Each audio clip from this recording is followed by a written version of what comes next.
ہم جب کسی کو سچا کہیں گے تو کیا ہوگا؟ ہو سکتا ہے 2-4 خبریں اس نے ہمیں ایسی پہنچائی ہوں جو سچی ہوں، وہ بھی اتفاقاً، تو ہم کہیں گے سچا ہے۔ البتہ سچا کہنے اس کو آپ صادق مخبر تو کہیں گے، مگر صادق القول نہیں کہہ سکتے۔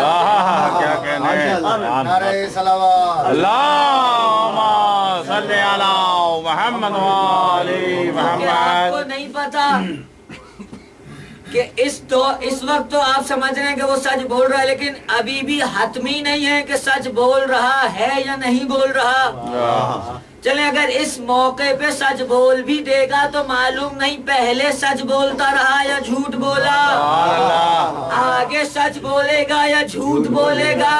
یعنی ہم بذات خود کسی ایک سچے کو پہچان نہیں سکتے، کیونکہ نہ ہم سابقہ جانتے ہیں نہ لاحقہ جانتے ہیں، مگر وہ عالم غیب جب کسی کو سچا کہے تو معلوم ہوا نہ اس کی پہلی زندگی میں جھوٹ ہوگا نہ آئندہ کبھی جھوٹ بولے سبحان گا۔ اللہ، سبحان اللہ، حیدری، یا علی، سبحان اللہ۔ اگر وہ کسی کو سچا کہتے، اب آیت آ گئی کہ سچوں کے ساتھ ہو جاؤ، تو اب اگر تو یہ ہو کہ خدا حکم تو دے دے مگر سچوں کا تعارف نہ کرائے، تو پھر قرآن کی یہ آیت کم از کم صرف تلاوت کے لیے رہ جائے گی، ہدایت کے لیے تو نہیں رہے گی۔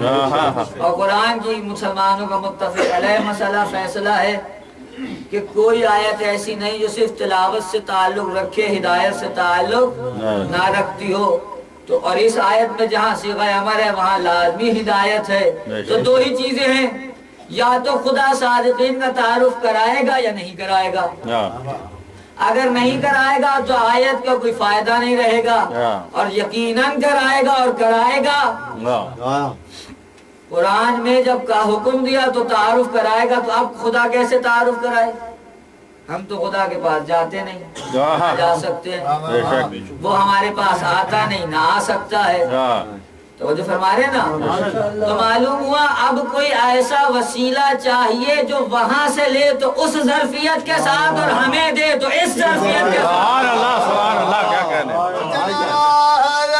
یا علی، وہاں سے لے بے شک، کیا کہنے، تو اس ظرفیت کے ساتھ، اور جب یہاں دے، دیکھیں ظرفیت کی بات اس طریقے سے ہے کہ جب وہاں سے لے گا یقینی طور پر اس عالم میں لے گا کہ خدا اس کو مرکز قرار دے رہا ہے۔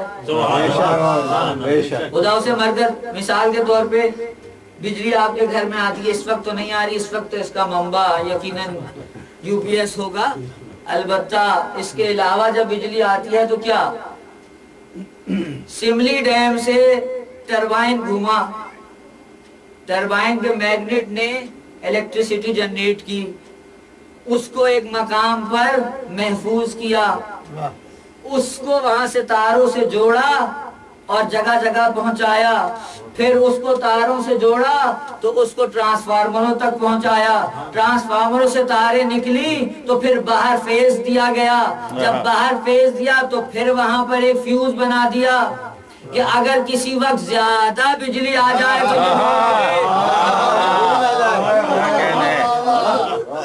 اگر زیادہ آ جائے تو یہ اپنی جان دے دے، اندر کی اشیاء کی جان بخشی ہو جائے۔ سبحان اللہ، توجہ فرمائی آپ نے۔ اب اگر اس بلب کو جو اتنی تاروں کے بعد یا یوں کہوں اتنے وسیلے در وسیلوں کے بعد روشن ہوا ہے، اس بلب کو بغیر کسی وسیلے کے تار اس کی ڈائریکٹ جا کر ٹربائن سے جوڑ دیجئے، اب کیا ہوگا؟ اب یہ ہوگا کہ یہ تو کہہ دے گا کہ بھائی میری ظرفیت نہیں ہے کہ میں اسے جھیل سکوں۔ تو معلوم ہوا وہ جو بجلی انسان بنا رہا ہے اس کو بھی ہر تار اور ہر بلب جھیلنے کی صلاحیت نہیں رکھتا، سبحان اللہ، تو وہ رحمت خدا جو وہاں سے بالواسطہ آ رہی ہے، یہ انسان خاطی اس کو جھیلنے کی ظرفیت نہیں رکھتا، ضروری ہے بیچ میں کوئی واسطہ ہو، اس واسطے کو مرکز قرار دے اور پھر جس میں جتنی ظرفیت ہو اس میں اتنی رحمت کا نزول ہو جائے۔ سبحان اللہ، سبحان اللہ، کیا کہنے، اللہم صلی علی محمد و آل محمد، ظرفیت ہو سبحان اللہ، پھر وہاں سے اتنا مساوی نہیں بلکہ ظرفیت کو دیکھ کر تقسیم کار ہوتی رہے. تو خدا آتا نہیں تو یقیناً اپنے رسول کے ذریعے تعارف کرائے گا سچے کون ہیں. بے شک. اب بات یہ ہوئی کہ اس میں تو شکر ہے کسی کو اختلاف نہیں ہے کہ رسول اللہ سب کے نزدیک متفق علیہ طور پر صادق ہیں. اللہم صلی علی محمد و آل محمد. رسول سب کے بے شک. نزدیک صادق ہیں. بے شک. بلکہ رسول کی صداقت میں تو کافروں کو کلام نہیں. مسلمان اگر کریں تو وہ مسلمان کہاں رہیں. سبحان اللہ. تو رسول کی صداقت میں کسی کو کلام نہیں. اب خدا نے جو حکم دیا ہے وہ صادر ہوگا زبان رسول سے. بے شک. یہ خدا جو بھی حکم دے گا صادر کہاں سے ہوگا. ہاں. یہ بھی عجیب ہے. قرآن مجید کہاں سے صادر ہو رہا ہے. زبان رسول سے. حدیث رسول کہاں سے صادر ہو رہی ہے. زبان رسول سے. یہ آپ کے نزدیک کون سا معیار ہے کہ زبان تو ایک ہی ہے مگر آدھا کہیں بولے تو قرآن بن جائے, کہیں بولے تو حدیث بن جائے. سبحان اللہ. سبحان اللہ. زبان ایک ہی ہے, کہیں بولے تو قرآن بن جائے, کہیں بولے تو حدیث بن جائے. یہ معیار کیا ہے بتاؤ. وہ معیار کیا ہے. معیار صداقت رسول ہے. جسے کہا قرآن ہے وہ قرآن ہے, جسے کہا حدیث ہے وہ حدیث ہے. سبحان اللہ. سبحان اللہ. کیا اللہم صلی علی محمد و آل محمد. بے شک. جسے حدیث کہہ دیا وہ حدیث. معیار صدق رسول ہے, معیار لسان رسول ہے. تو خدا تعارف کرائے گا اور یقیناً کرائے گا. تو رسول تو صادق, کسی کو شک نہیں. تو اب خدا کو چاہیے کہ کوئی ایسا, اب بہت سے طریقے ہیں, ایک مشکل طریقہ ہے. تو خدا کو چاہیے کہ اس انداز سے تعارف صادقین ہو کہ کسی آنکھوں کے اندھے کو بھی یہ کہنے کا وقت نہ ملے کہ مجھے تو پتہ ہی نہیں تھا صادقین کون تھے. کیونکہ اس میں نجات کا راز مضمر ہے. تو یقیناً تو کہا اے رسول پھر ایک ایسا میدان سجاؤ جہاں جھوٹوں پہ لعنت کرو. کیا کہنے. جہاں پر جھوٹوں پہ لعنت کرنی ہو. فَنَجَلَّ لَعْنَةَ اللَّهِ عَلَى الْكَاذِبِينَ. جھوٹوں پہ خدا کی لعنت کرنی ہے. اب اگر یہاں پہ خدا آیت میں یہ کہہ دیتا کہ فَنَجَلَّ لَعْنَةَ اللَّهِ عَلَى الْمُنَافِقِينَ تو پھر ہم یہ سمجھتے کہ جو اب لعنت کرنے آ رہے ہیں وہ مومنین ہیں. اگر خدا کہہ دیتا کہ فَنَجَلَّ لَعْنَةَ اللَّهِ عَلَى الْكَافِرِينَ تو ہم سمجھتے کہ اب جو لعنت کرنے آ رہے ہیں وہ مسلمین ہیں. جب خدا نے کہا فَنَجَلَّ لَعْنَةَ اللَّهِ عَلَى الْكَاذِبِينَ تو معلوم ہوا کہ اب جو لعنت کرنے کے لیے آئیں گے وہ کچھ نہیں ہوں گے مگر یہ کہ وہ صادقین ہوں گے. سبحان اللہ. سبحان اللہ.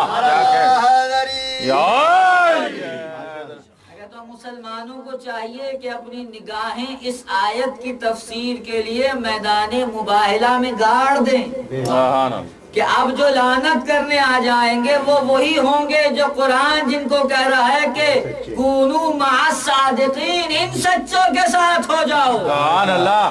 ان سچوں کے ساتھ ہو جاؤ, یہ وہی ہوں گے. خیر ایک تو یہ بات ہے کہ ہم کہیں کہ خدا نے کہا ان سچوں کے ساتھ ہو جاؤ تو ہم کہیں کہ ہم ان سچوں کے ساتھ ہو گئے. ایک یہ بات ہے. اور اگر کبھی یہ سچے بڑھ کے کہیں کہ یہ میرے ساتھ ہو گئے, سبحان اللہ. فرق ہے کہ نہیں ہے. ایک ہم کہیں کہ ہم ان کے ساتھ ہو گئے, ایک وہ کہیں کہ یہ ہمارے ساتھ ہو گئے. جب یہ جملہ سمجھ میں آ جائے تو پھر سوچئے گا کہ حسن و حسین جیسے بیٹے ہونے کے باوجود جناب زہرا جب عباس کو بیٹا کہہ دے تو کیا مقام ہے.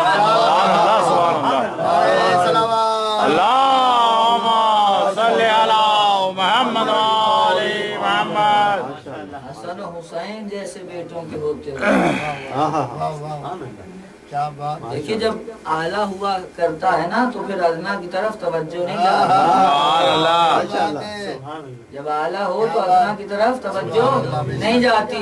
البتہ حسن و حسین کے ہوتے ہوئے جناب زہرا جب عباس کو اپنی فرزندی میں قبول کر لیں تو آپ سوچئے کہ مقام عباس کیا ہوگا. سبحان اللہ. مجھے حکم دیا گیا کہ جناب ابوالفضل عباس علیہ السلام کے حوالے سے ہی اس مجلس کو آج فضائل و مصائب کی منزل میں طے کروں. تو انہی کا ذکر خیر ہوگا اور انشاءاللہ پھر کچھ ہی لمحے بعد میں ربط مصائب، کیونکہ ابوالفضل عباس کا تذکرہ ایک ایسا تذکرہ ہے کہ جس میں فضائل و مصائب کی کوئی تقسیم بندی نہیں ہوتی. عشق عباس ہے کہ اگر فضائل بھی پڑے جا رہے ہوں تو آنکھوں سے جھڑی چھوٹ رہی ہوتی ہے. جناب ابوالفضل عباس کی ولادت کے متعلق ابھی 2-4 روایات سن لیجئے اور پھر القاب حضرت ابوالفضل عباس اور اس کے بعد آپ کی رحمت تمام. جناب قمبر غلام امیر المؤمنین روایت کرتے ہیں کہ میں مسجد نبوی میں بیٹھا تھا. امیر المؤمنین کچھ اصحاب کو درس اخلاق دے رہے تھے. کچھ اصحاب کو درس اخلاق دے رہے تھے. مسجد کون سا دور ہے؟ علی کے پاس خلافت نہیں ہے. علی کے پاس ظاہری طور پہ خلافت نہیں ہے، البتہ درس اخلاق دے رہے تھے. مسجد نبوی میں درس اخلاق علی کا دینا بتا رہا ہے کہ باقی کسی میں یہ صلاحیت نہیں تھی کہ درس اخلاق. سبحان اللہ. کیا کہنے. علی درس اخلاق دے رہے تھے اپنے اصحاب کو. جب اصحاب کو درس اخلاق دینے لگے تو اچانک ایک شخص آیا اور امیر المؤمنین سے کہا کہ مولا مجھے کچھ عطا کیجئے. امیر المؤمنین نے قمبر سے کہا کہ قمبر جاؤ گھر جاؤ اور ہماری بیٹی زینب کبریٰ اللہم صلی علی محمد وآلِ محمد، ان سے جا کے کہو کہ فلاں فلاں فلاں مقام پر کچھ پوٹلیاں کچھ گٹھلیاں رکھی ہیں، ان کو جمع کر کے تمہیں دے دیں اور تم انہیں یہاں لے آؤ. قمبر پہنچے. کہتے ہیں کہ میں کھٹکا کر رہا تھا، دق الباب کیا، ایک مرتبہ کیا کوئی نہیں نکلا، دوسری مرتبہ کیا کوئی نہیں نکلا. میں پریشان تھا کہ آج سے پہلے ایسا تو کبھی نہیں ہوا. یہاں کھٹکا ہوتا تھا، وہاں جناب فضہ دروازے پہ چلی آتی تھی، یہ آج اتنا تاخیر سے کام کیوں لیا جا رہا ہے؟ کہتے ہیں ابھی میں تیسری مرتبہ دروازہ کھٹکھٹانا چاہ ہی رہا تھا کہ اچانک فضہ کی آواز آئی، کون ہے؟ تو قمبر نے عجیب جملہ کہا علی کا غلام ہوں، اہل بیت سے محبت رکھنے والا ہوں. یہ جملہ کہا تو فضہ نے پوچھا نہیں کہ نام کیا ہے، سمجھ گئی کہ قمبر ہی آئے. کہا امیر المؤمنین نے یہ کہا ہے کہ جاؤ زینب کبریٰ سے کہو کہ فلاں فلاں مقام پہ چیزیں ہیں انہیں مجھے دے دے. جناب فضہ اندر گئی، لیکن پھر ضرورت سے زیادہ وقت لگا. جب واپس آئیں تو آخر قمبر نے پوچھ ہی لیا کہ بھئی اتنا وقت جو لگا کیا ماجرا ہے؟ تو کہا قمبر تمہیں خوشخبری سنانا چاہتی ہوں. قمبر تمہیں خوشخبری سنانا چاہتی ہوں. کیا خوشخبری ہے؟ کہا ہمارے مولا امیر المؤمنین کو جا کے خبر دو کہ ان کے گھر میں ایک فرزند کی ولادت ہوئی. سبحان اللہ. اللہم صلی علی محمد وآلِ محمد. قمبر نے پلٹ کے کہا کون سی زوجہ کے بدن سے؟ کہا وہ فاطمہ کلابیہ